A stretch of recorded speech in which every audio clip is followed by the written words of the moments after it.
This is Dr. G. Maruti Prasad. In this session, I would like to explain about design of crankshaft. Crankshaft is one of the major component, major part of IC engine, which is used to convert reciprocating motion of piston to the rotary motion at crankshaft.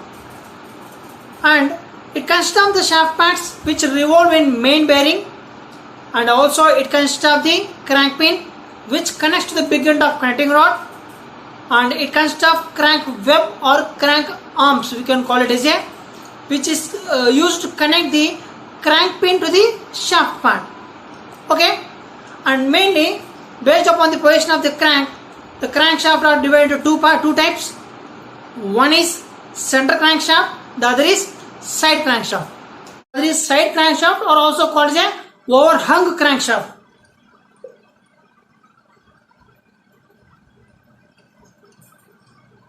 Okay, let us see what is the center crankshaft, what is the overhung crankshaft, and then we will go to the design part.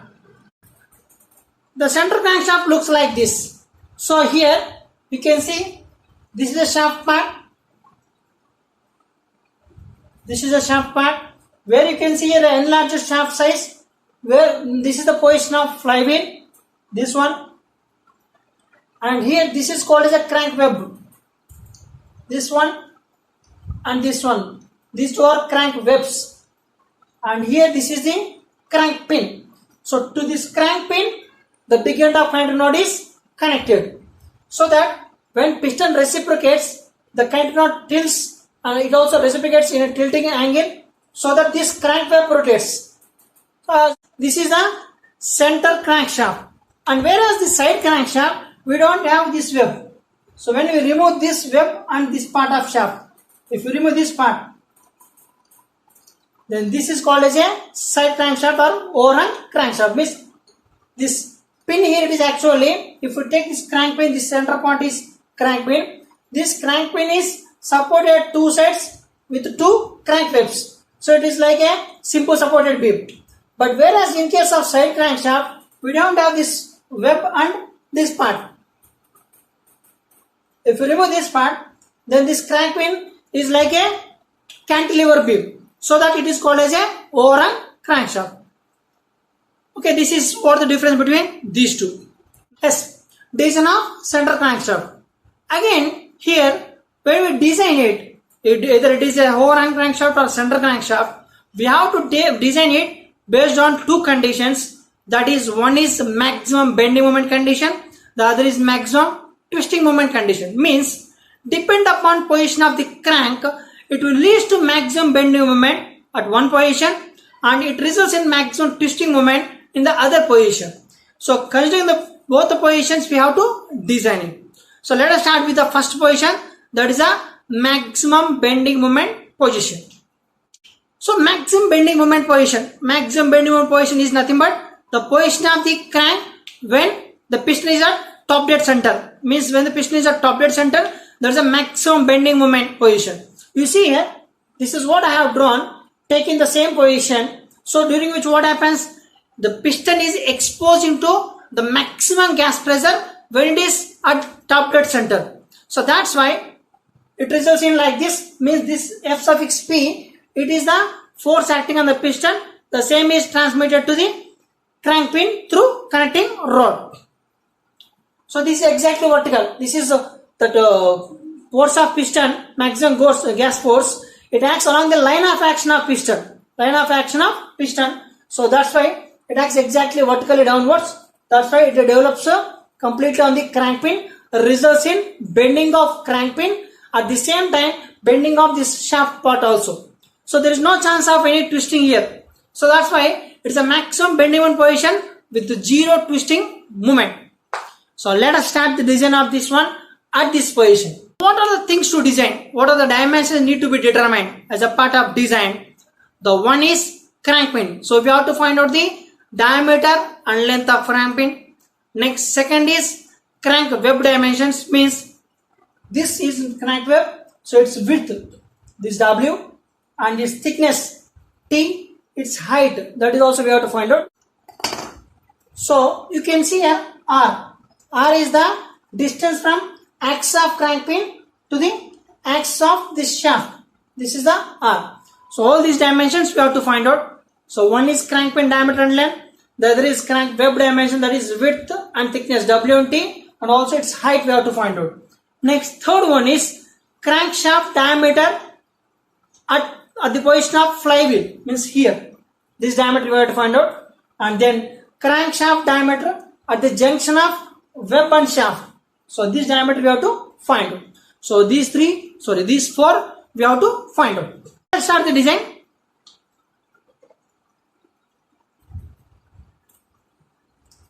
So FP, that is the maximum gas force developed on the piston, which we are considered to be acting on the crank pin also.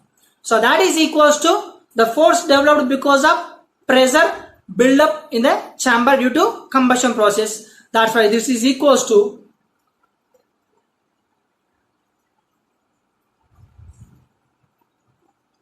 pi by 4 d square into P, the cross section area of the cylinder, into maximum pressure build up in the chamber. So this is the maximum gas force developed on the crank pin, vertically like this. And before getting into design part, the force system, the analysis of force system or system of force is very important. If we are clear with the system of forces, then the design part is very simple and very easy to understand. So let's have a look at this one. So let's analyze what forces are acting, in which direction they are acting, and because of which where the reactions are developed, at what position, in what direction. That we have to analyze. If we can analyze that one, then design part will be very, very simple. So what is the force acting? The force, that is Fp, which is developed because of maximum gas force, which is acting on the piston vertically downwards like this. Then we are considered here three bearings. One is bearing 1 here, this is bearing 2, and this is the bearing 3. Three bearings are there. Now Fp is the force, the maximum gas force acting vertically downwards, and this is the W, that is the weight of the flywheel. As I said, this is the position of the shaft where the flywheel is placed. So this is the weight of the flywheel acting vertically downwards, and this is horizontal force T1 plus T2. That is the maximum tension developed, belt tension. So T1 is the maximum tension and T2 is the minimum tension. Means one side is the maximum tension side, the other side is the minimum tension side. So maximum tension or maximum pull developed because of tension in the belt, that is T1 plus T2, which is acting horizontal. So these are the three forces acting on this entire system. Now let's have a look at this. Because of this load Fp, which is supported by two bearings, that's a bearing 1 and bearing 2. And look at this one, I have given the dimensions. A1 is the distance from bearing to the center of crank pin. Bearing 2 to center of crank pin, that is I have taken A1. And A2 is the distance of bearing 1 from center of crank pin. Next, B1 is the distance of bearing 3 to the up to the position of flywheel. B2 is the distance of flywheel position to the bearing 2. Here I am taking A1 plus A2 as A, B1 plus B2 as B for calculation purpose. Okay. Now let's have a look at this one. Fp is acting downward, which is supported by bearing 1 and bearing 2. So it is like a simply supported beam having supports at bearing 1 and bearing 2. 1 and 2 are the two supports with action of load at the center. So that's why what happens here, vertical reaction develops. Here vertical reaction develops, and this is vertical direction. R1V, R2V. So R1V, R2V are the reactions. R1V and R2V are the reactions developed at support 1 and 2, bearing 1 and 2 because of Fp. So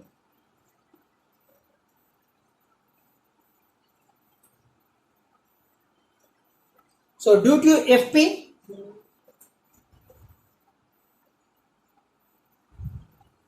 R1V, it's a simply supported beam. So like this.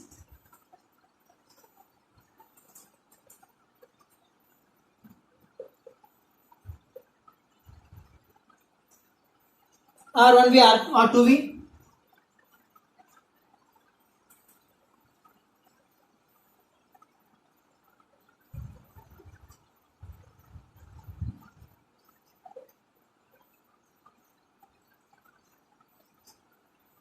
So this is the simple supported beam like this, from which you can find out by applying the equilibrium conditions. Means algebraic sum of all the forces are 0. Means all the sum of all the upward forces equal to sum of all downward forces. Means R1V plus R2V equals to Fp. This is one equation. The other equation is bending moment about any one center is 0. So if you take bending moment about bearing 1, then we can get Fp into A2 equals to R2V into small a. So likewise we can find out the reactions R1V and R2V. So that we can get like this: R1V equals to Fp into, means taking moment about second bearing, Fp into A1 equals to Fp into A1 equals to, this is counterclockwise moment, and moment because of Fp about bearing 2, this is counterclockwise moment, and moment because of R1V about this support is equals to clockwise moment. So sum of all clockwise moment equals to sum of all counterclockwise moments. Means Fp into A1 equals to R1V into total distance from bearing 2, means small a. That small a will take this side. So we'll get it like this. So similarly, taking moment about this bearing, this support, means now it is clockwise, Fp into A2 clockwise, and moment because of R2V is counterclockwise like this, R2V into small a. So from this we'll get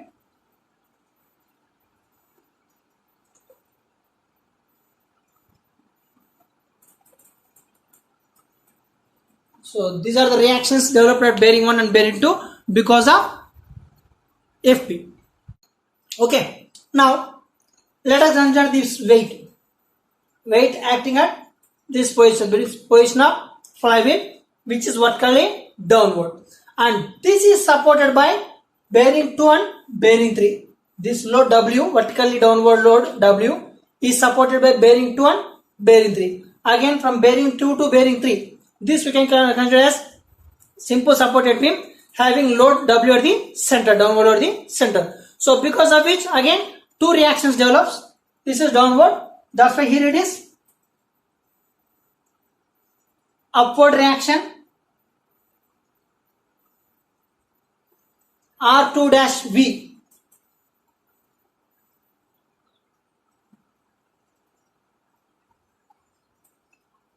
This is R3-V or R-2V or -3V. So these are the two reactions developed at bearing 2 and bearing 3 because of downward W load. Means again we can take simply like this. This is bearing 2, bearing 3, load W is downward, R-2V, R-3V, whereas this distance is B1, B2, total is B. So that's why once again applying the equilibrium conditions we can find out the reactions R-2V and R-3V. So these are the reaction forces developed because of weight of flywheel.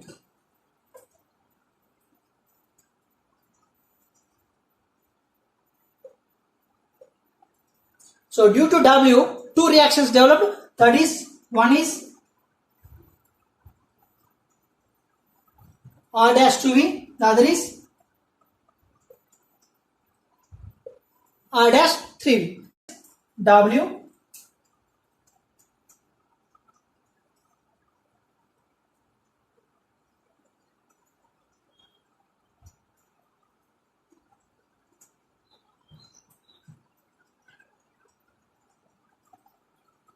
The third one is the resultant belt tension T1 plus T2 acting horizontally. So now this load is supported by again same bearing 2 and bearing 3 itself.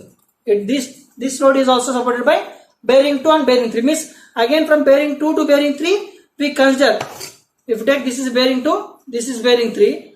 From the center the weight is acting downward. The weight of flywheel is acting downward, whereas belt tension it is acting horizontally, means perpendicular like this. So because of this downward load W, here and here reaction develops like this, vertically upward reaction, R dash 2V here, R dash 3V here. And because of T1 plus T2 here, when load is developed like this, then reaction here is opposite direction, in this direction, and reaction is like this in this direction. So two horizontal reactions developed at bearing 2 and bearing 3 because of T1 plus T2. So this is horizontally towards this direction. We can take reaction in the reverse direction. So here you can take it like this, and here take it like this.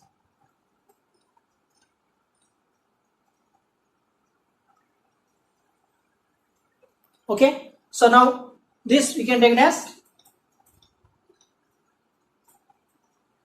R2H, R3H. So R2H and R3H are the reactions developed at bearing 2 and bearing 3 because of tension, belt tension T1 plus T2. So we have to find out that one.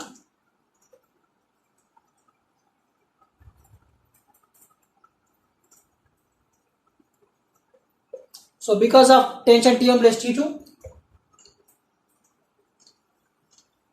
reaction at bearing 2 is R2H, reaction at bearing 3 is R3H.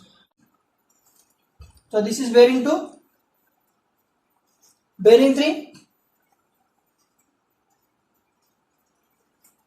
So this is the load T1 plus T2.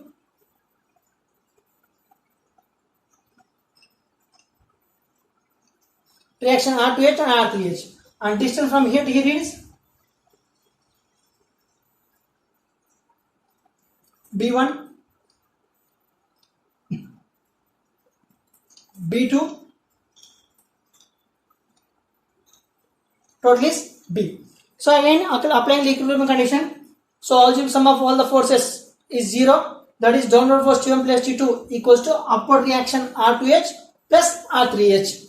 And again applying the bending moment also, bending moment about support 3 means nothing but bearing 3, we can get moment because of T1 plus T2 is counterclockwise, moment because of RTH clockwise, means T1 plus T2 into B1 equals to R2H into total distance B. So from that we will get T1 plus T2 into B1 by B. Similarly T1 plus T2 into B2 into B. So here with the first task is completed, means we found all the forces and reactions acting in this system. So there are three forces. One is downward FP gas, maximum gas force, and downward load, that is the weight of the flywheel. Horizontal force T1 plus T2. And because of these three forces we found the reactions, means because of FP reaction at bearing 1 and bearing 2 is R1V, R2V, and because of W downward there develops upward reactions at bearing 2 and bearing 3, that is R dash 2V, R dash 3V, and because of T1 plus T2 the belt tension, the horizontal reactions developed at bearing 2 and bearing 3, that is R2H and R3H. So finally we found the entire force system, the forces and reactions in the system. Okay, so we start with crank pin. If you look at crank pin, this is the crank pin. The crank pin diameter we can take it as d suffix c is the diameter of crank pin, and length we take it as L suffix c, means the diameter of this pin, and length means distance between these two webs, from this web to this web, nothing but the length of the crank pin. Those two dimensions we have to find out. So crank pin, it is under action of bending load. It is under action of the bending load. So what is the bending moment acting on the crank pin? So if you look at the center of the crank pin exactly, where is it? It is under action of maximum bending moment. So the bending moment acting on the crank pin is equals to, so up to here, if you take up to here, so you can take left side or right side from bearing 1 to bearing 2. So the bending moment developed because of FP. Bending moment developed because of FP. So because of FP, there are two reactions. One is R1V at bearing 1, other is R2V at bearing 2. So we can take either this side or that side, so that we can get the bending moment. So the bending moment equals to R1V into distance from here to here, from center exactly. R1V into distance is A2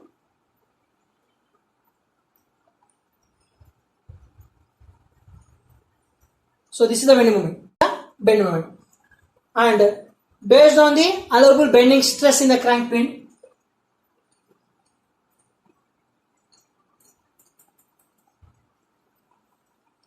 so M by Z formula, so from this you will get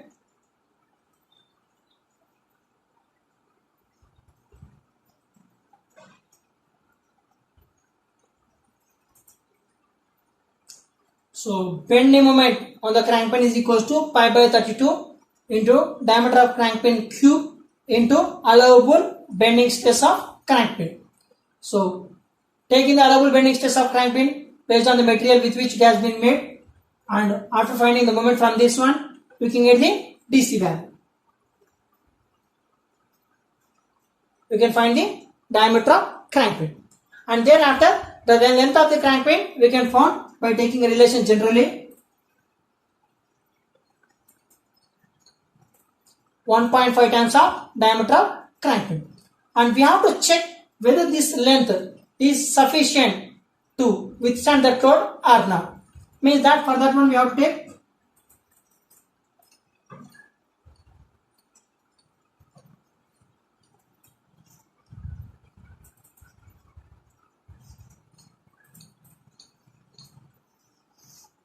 so this already we discussed.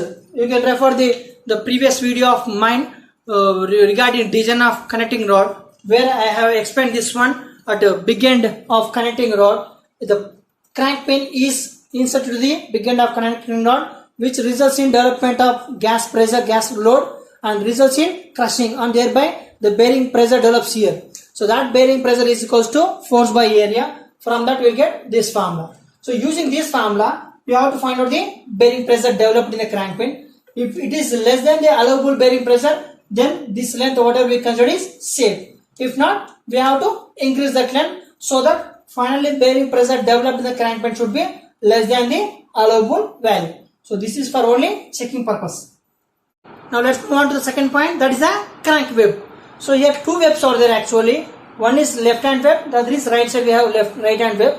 We can design one web. Actually we have to design both the webs. So whichever we got the higher dimensions, that we have to find less and make it fixed to both the webs.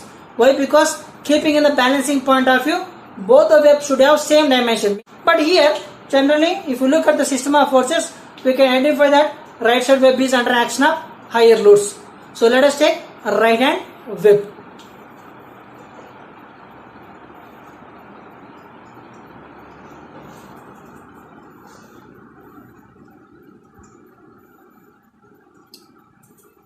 So now we have to find out the web width and thickness. Web width and thickness, that we have to find out. Look at this. What is the load acting on crank web? What is the load acting on crank web? One is bending load because of FP, and also it results in direct compressive stress. Because of this height, it leads to direct compressive stress also. So what is the bending moment and what is the resultant bending stress and what is the resultant the direct compressive stress? Okay, already we got the diameter of crank pin and length of the crank pin, and this thickness and width of crank web or crank arm, these dimensions are considered in terms of diameter of crank pin itself.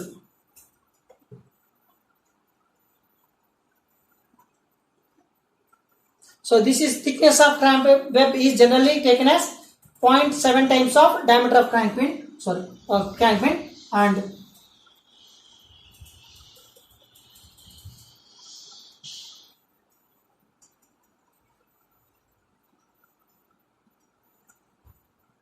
and width of crank web is taken as 1.2 times of diameter of crank pin. Means now we got the dimensions. Here as a part of design we have to check now whether these dimensions are safe or not. If not safe, then we can increase the dimension so that until it comes under the safe zone. So then as I said, this is leading to the bending moment, at the same time direct compressive load on the crank web. So it results in development of bending stress and direct compressive stress. And bending moment is equals to bending moment developed on the crank web, this web. So you exactly will take at the center of the web, so that T by 2 and T by 2, that's the total T is the thickness, will take at the center. So therefore, to find out the bending moment, we consider the forces on the left side of the section or to the right side of the section. So now we are considering the only forces and reactions because of Fp, because this is the bending moment developed because of maximum gas load. Due to Fp, bending stress developed in the crank web. So we can take R1V and Fp which are on left side, or we can take only one reaction, that is R2V on the right side. So whether you take either left side or right side, finally value will be same. I will draw the graph diagram. It is like this.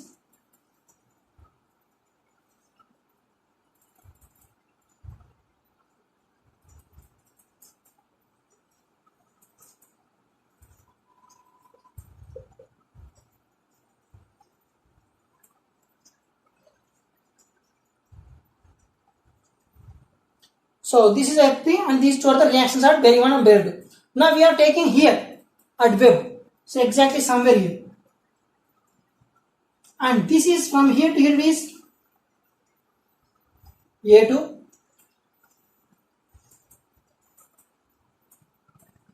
This is A1. And here in between we have LC by 2.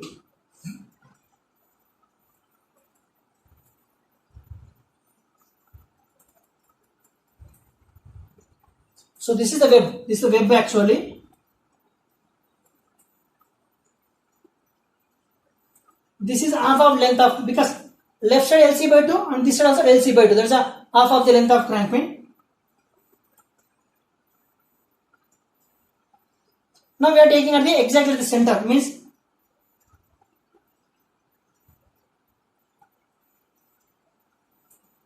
T by 2, T by 2 on either side. So now bending moment you can take this side, then this is R2V into distance from center of the web, means from here to here up to here. So R2V into this A1 minus of this LC by 2 and also half of the web thickness. So this is the bending moment. So I have taken right side. So right side only one force is there. If you take left side, there are two forces are there. So whether you take left side or right side, value will be same. If you want the other side, I will write that one also, or otherwise the same is equals to this R1V distance from center of the web, means this A2 plus LC by 2 plus T by 2.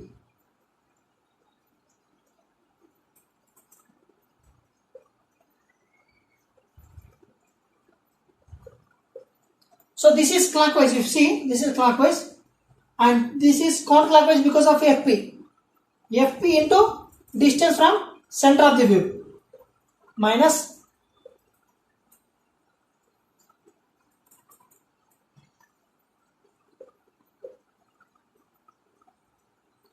So either you take this one and this one, both are same finally.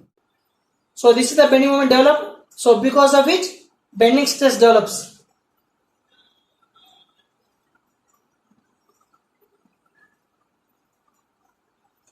Z, M by Z obviously. Here Z equals to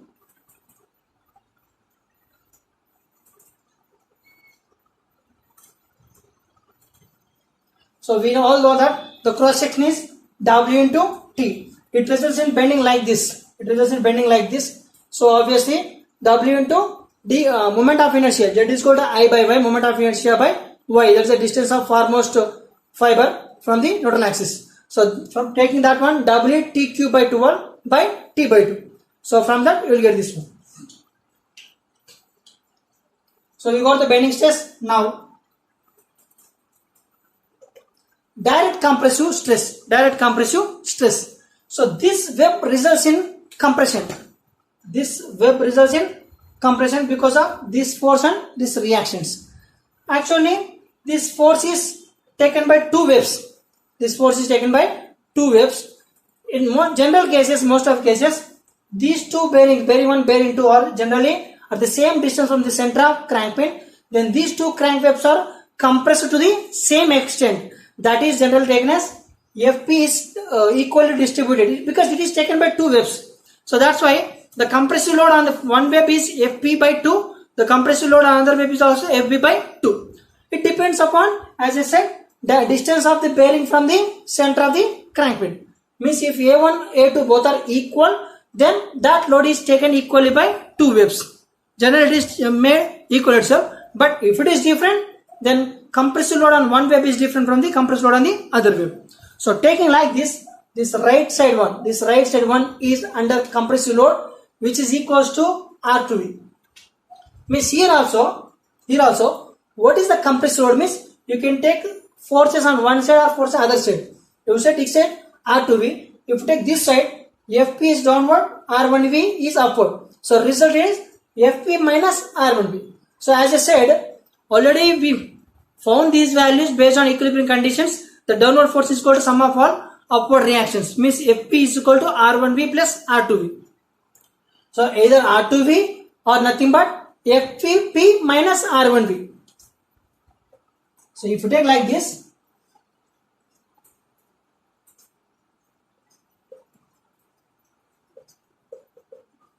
so here, if you take here, actually this is the web portion where web is there. What is the force acting here is equals to, you can take force on left side, that is a right side, that is R2V, or force on left side, that is F1P minus R1P. So results in F1P minus R1P downward FP minus upward R1V. So results in downward force of FP minus R1V, and this side is R. So both are same. FP minus R1V downward and R2V upward, both are equal. If you equal, because already we found this value based on equilibrium condition, that is sum of all is upward is equal to sum of all downward forces, that is FP is equals to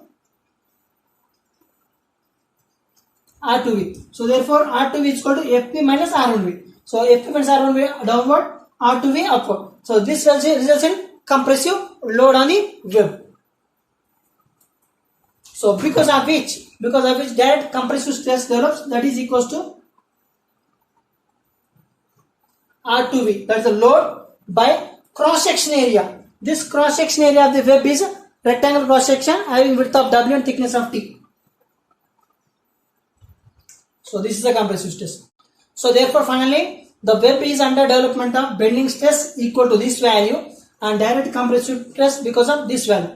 And this bending stress is also, it is compressive towards one side, tensile towards the other side. So when you take the maximum stress developed in this one, maximum direct stress, the compressive stress because of this one and compressive stress because of direct load. So adding together, that is the resultant compressive stress.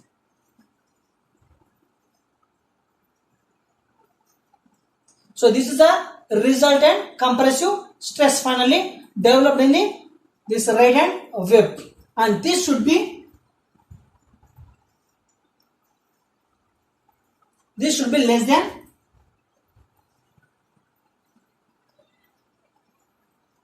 allowable stress. Allowable stress of web material, the material with which the web is made. If it is less than the allowable stress, then we can say that the thickness and width, whatever we considered, are safe. If not, if you got more than that one, then what we have to do is we have to increase the W value. We have to increase the W value so that finally this value should come down less than or equal to the allowable value, so that the dimensions are safe to withstand the load without failure. So now the first point, crank pin, is completed. Now already crank web is completed, but one web I did, that is for right side web. So if you want, you can do for the even left hand web, or otherwise, as I said, for balancing point of view, the dimension of one web should be same as the dimension of other web. But thing here is actually we have to find the safe dimension of both the webs, and whichever is higher among these two, that should be finalized for both the webs for the balancing point of view. Actually I have done only for right hand web. If you want, you can do for even left hand side. If you want, I will tell you roughly. I will tell you once again, even for left hand also the same principle, the same concept how we applied. Whatever we applied for right hand web, the same we apply for left hand web also. If you take left hand web, I will do it now.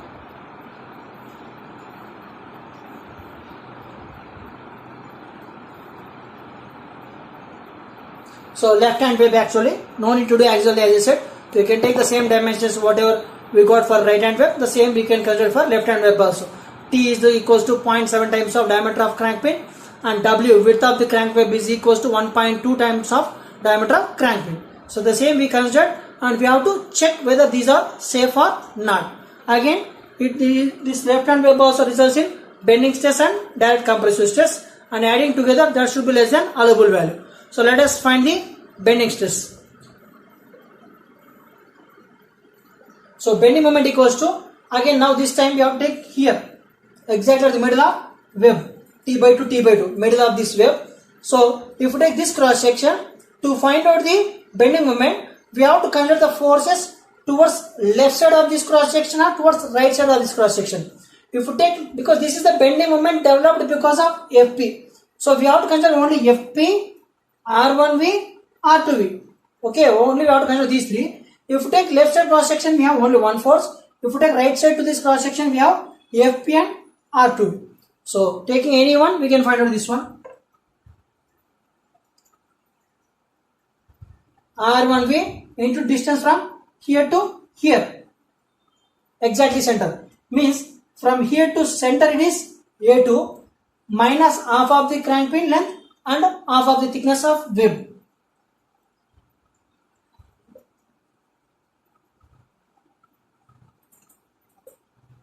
So this we can take, or otherwise, as I said, you can take right side. Right side, two forces are there. One is FP, the other is R2V. So taking this one,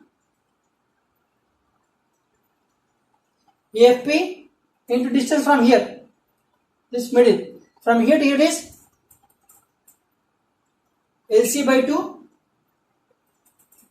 plus thickness plus minus. Why? Because this is acting downward, so moment about the center of this web is clockwise due to FP, and due to R2 it is counterclockwise. That's why minus R2V minus distance from here to up to this, the center of this web, means this A1 plus LC by 2 plus half of thickness.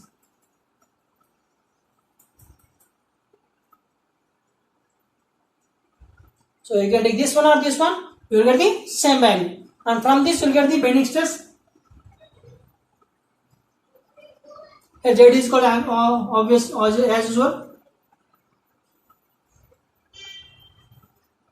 WTQ by 2 by T by 2. So from that you will get WT square by 6. This is the bending stress. And dead stress, as I said. Now this web, all of vision here, this web, this load is acting upward, and this side it is downward, and also because see from here it is upward R1V and downward is FP and also minus of R2V. So you can take force, you have to take from both sides. This side is pushed downward equals to FP, but at the same time R2V is there. So So therefore, FP minus R2V upward, R1V is upward. So as I said, R1V upward, downward is FP minus R2V. FP minus R2V is nothing but R1V itself. So finally, the compressive load acting on this web is equals to R1V itself. So this is the compressive stress, and adding together that resultant compressive stress is the compressive stress because of bending stress and direct compressive stress. Because it results in bending, one side is under compressive, other side of the fiber from neutral axis is under tensile. Therefore, adding together, and this value should be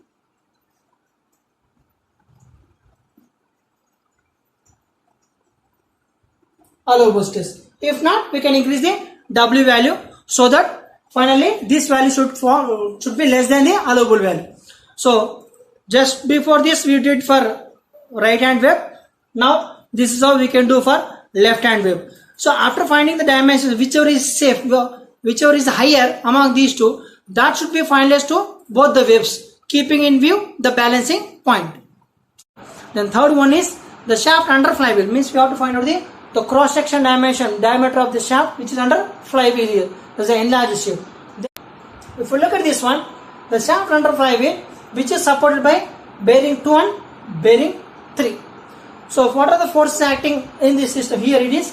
One is W downward, and reaction because of this one is R dash 2V upward, R dash 3V upward at bearing 2 and bearing 3. And T1 plus T2 acting horizontally if you take right side. Then reaction at bearing 2 is R2H left side, and resultant reaction at the bearing 3 is R3H left side. So all these are the forces acting on this one. Now this shaft under flywheel, it results in bending because of the load W, this one. So it results in bending in vertical plane, so that bending moment in vertical direction, and bending because of T1 plus T2 in horizontal plane. So that we have to find out bending moment because of W in vertical direction and bend moment because of T1 plus T2 in horizontal direction. From that we have to find the resultant moment. So to find the moment developed here under flywheel, we can take forces of the either left of this cross section or right of this cross section. If you take left of this cross section, R dash 2V upward, R2H horizontally. If you take right side, R dash 3V upward and R3H horizontal. So either you take this side or that side, finally moment is same. So if you take right side, I am taking right side. This is vertical load.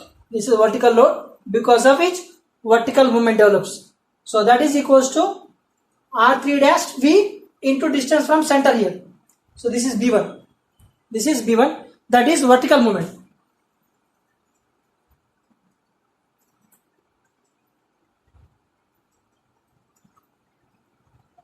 Okay. Now this is vertical movement, whereas horizontal movement is because of this one.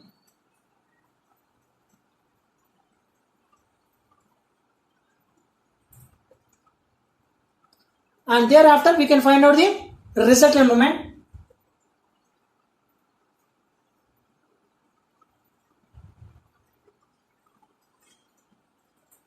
Because these two are acting in two perpendicular directions, so resultant moment is equal to square root of horizontal moment square plus vertical moment square. And this in turn equals to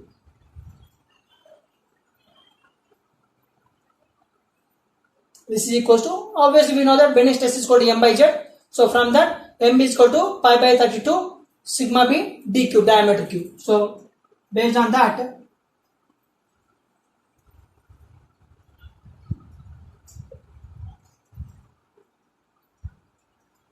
so pi by 32 ds cube means diameter of shaft under flywheel cube into sigma suffix b. Here it is sigma suffix b means allowable bending stress of shaft under flywheel. Or you can take sigma b1. It's up to us the notation. This is how, from this you can find the diameter ds. So we can find the diameter of the shaft under flywheel. So this is how we can find out. Or else simply we can make it in the other way. Instead of taking horizontal moment, vertical bending moment and result moment. So here actually vertical force is there, horizontal force is there. We can take the resultant force. So resultant force is equal to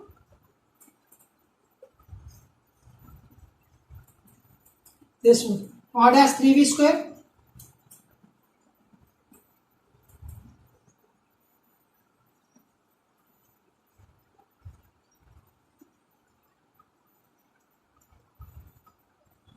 so resultant force will be like this, somewhere here, resultant force. So from that resultant force directly we can find the moment.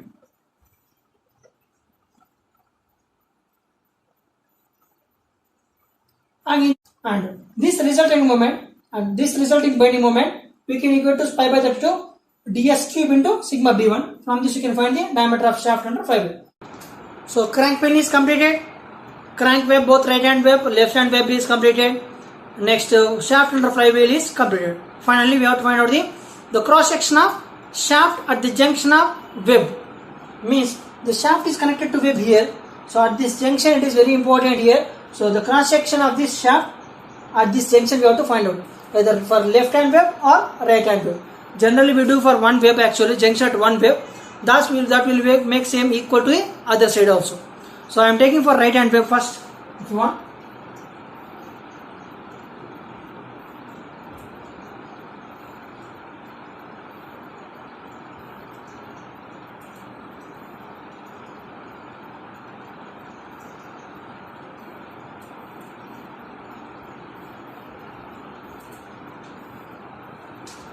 Shaft at junction of web, shaft at junction of web ds1. So that is the diameter of shaft. D suffix s we considered for shaft under flywheel. Now this is ds1 is shaft at the junction of web. So I am taking for right hand web this one, for right hand web. So if you want, even you can do for left hand web also. I will explain for right hand web. So this is right hand web. So here at the junction where the shaft is connected to this web, at that cross section we have to find out the shaft diameter. So let us start. So that results in bending again. That results also the same, that cross section is under bending because of the same FP. So at that cross section if you take like this, I will draw the rough diagram here.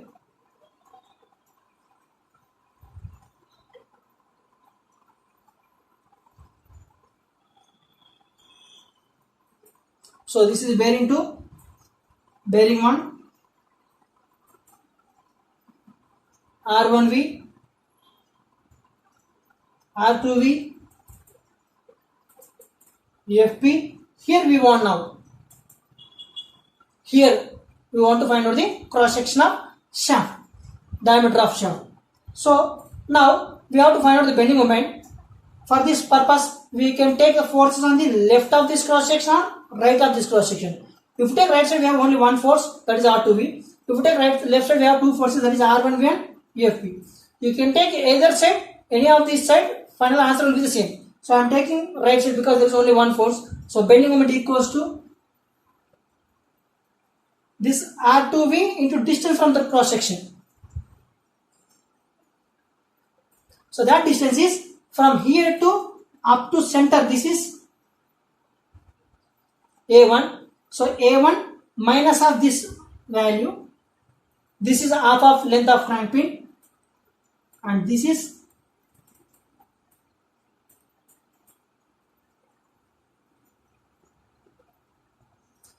so A1 minus this half of crank pin length, that is LC by 2, and we have to minus this thickness of web also, that is T. So finally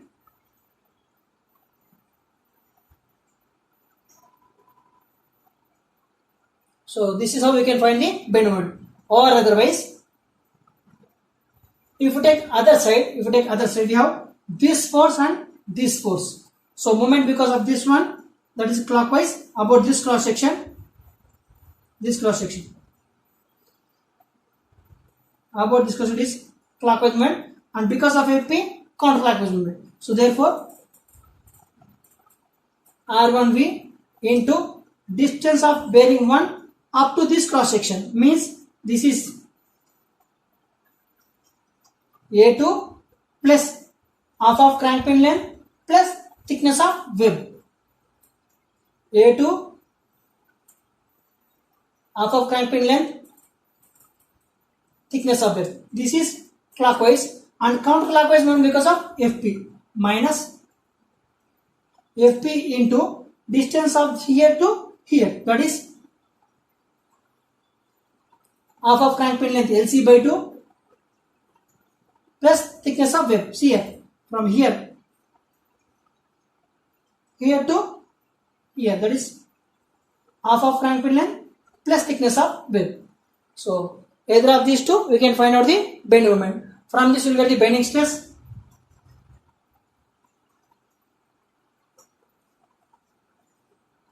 So obviously we know that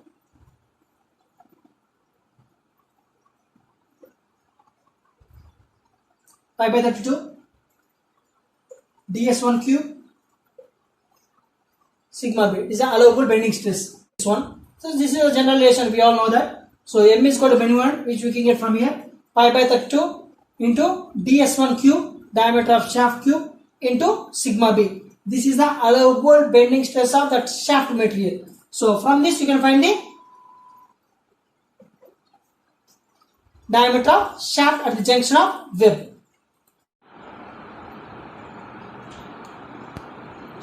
So crank pin is completed, crank web, both right hand web, left hand web is completed. Next shaft under flywheel is completed. Finally we have to find out the cross section of shaft at the junction of web.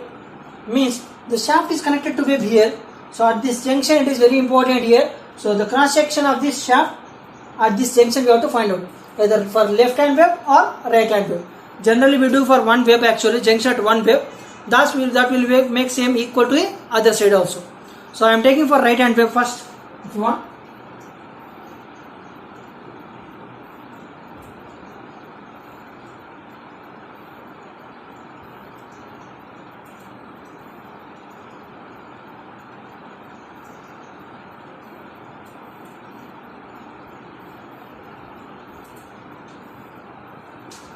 Shaft at junction of web, shaft at junction of web ds1. So that is the diameter of shaft. D suffix s we considered for shaft under flywheel. Now this is ds1 is shaft at the junction of web. So I am taking for right hand web, this one for right hand web. So if you want, even you can do for left hand web also. I will explain for right hand web. So this is right hand web. So here at the junction where the shaft is connected to this web, at that cross section we have to find out the safe diameter. So let us start. So that results in bending again. That results also the same, that cross section is under bending because of the same FP.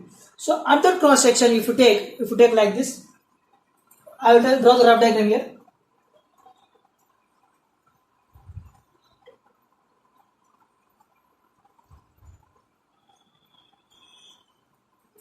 So this is bearing 2, bearing 1, R1V, R2V, FP. Here we want now. Here we want to find out the cross section of shaft, diameter of shaft. So now we have to find out the bending moment. For this purpose, we can take the forces on the left of this cross section or right of this cross section. If you take right side, we have only one force, that is R2V. If you take left side, we have two forces, that is R1V and FP.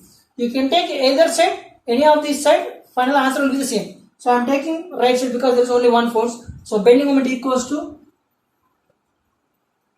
this R2V into distance from the cross section. So that distance is from here to up to center. This is A1. So A1 minus of this value. This is half of length of crank pin, and this is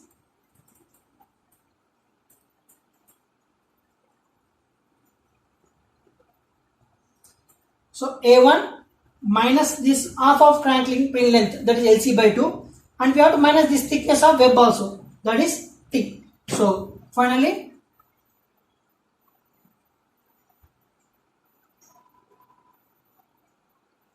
So this is how we can find the bend moment. Or otherwise, if you take other side, we have this force and this force. So moment because of this one, that is clockwise about this cross section. About this cross section is clockwise movement, and because of FP, counterclockwise movement. So therefore, R1V into distance of bearing 1 up to this cross section means this is A2 plus half of crank pin length plus thickness of web.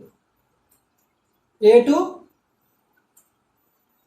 half of crank pin length, thickness of web. This is clockwise, and counterclockwise movement because of FP minus FP into distance of here to here, that is half of crank pin length LC by 2 plus thickness of web. See here, from here to here, that is half of crank pin length plus thickness of web. So either of these two we can find out the bend moment. From this you will get the bending stress.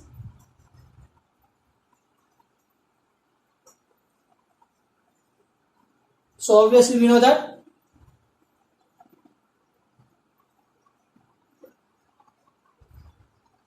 pi by 32 ds1 cube sigma b is the allowable bending stress. M is this one, pi by 32, because here Z is the section modulus, that is equals to I by y, pi d power 4 by 32. Okay, here Z is equal to section, here Z is equal to Z equals to section modulus, that is equals to pi d power 4 by 64 by d by 2. So I by y, finally we will get this one. So this is a general relation, we all know that. So M is equal to bending moment, which we can get from here, pi by 32 into ds1 cube, diameter of shaft cube, into sigma b. This is the allowable bending stress of that shaft material. So from this you can find the diameter of shaft at the junction of web. Okay, so already we have gone through the crank pin and crank web. I did for both right side and left side. Actually one is enough, but I did even for both the webs. And thereafter we found the dimension of shaft under flywheel and even dimension of the shaft at the junction of web. But I did only for the right hand web. If you want you can do even for the left hand web also. Or else I will explain with a rough pattern. I will explain. Have a look at this one.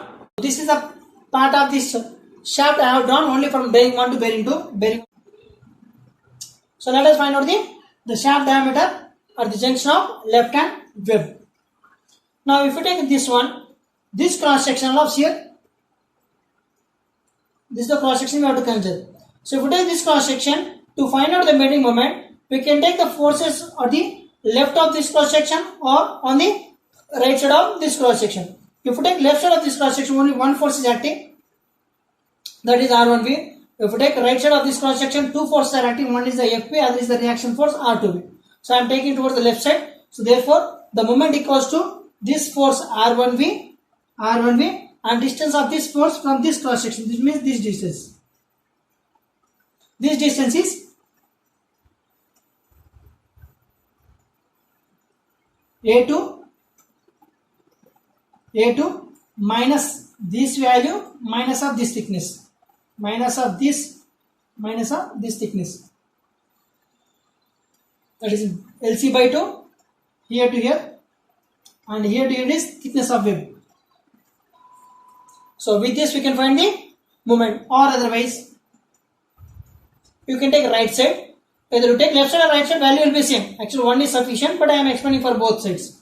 If you take right side, right of this cross section,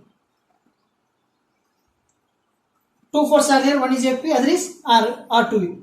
So resultant moment because of these two forces is this one. So about this cross section, moment because of R2V is counterclockwise. About this cross section, moment because of P is clockwise. So therefore moment because of R2V minus moment because of FP.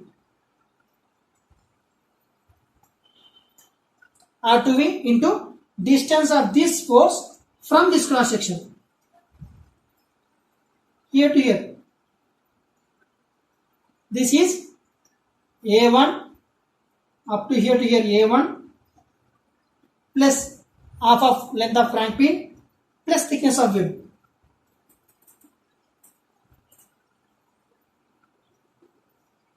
Minus, because movement because of R2 is counterclockwise, movement because of FP is clockwise.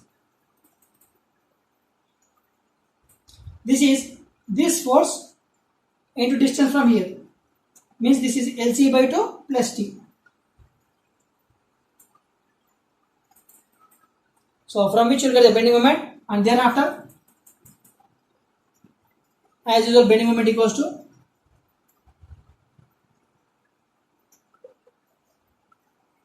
pi by 32 ds1 cube into sigma b. This is the diameter of shaft at this junction into allowable bending stress of that shaft material. So from this you will get the ds1.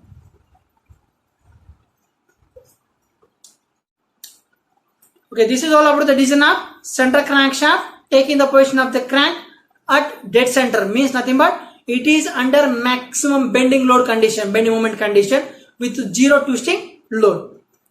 So thanks for watching.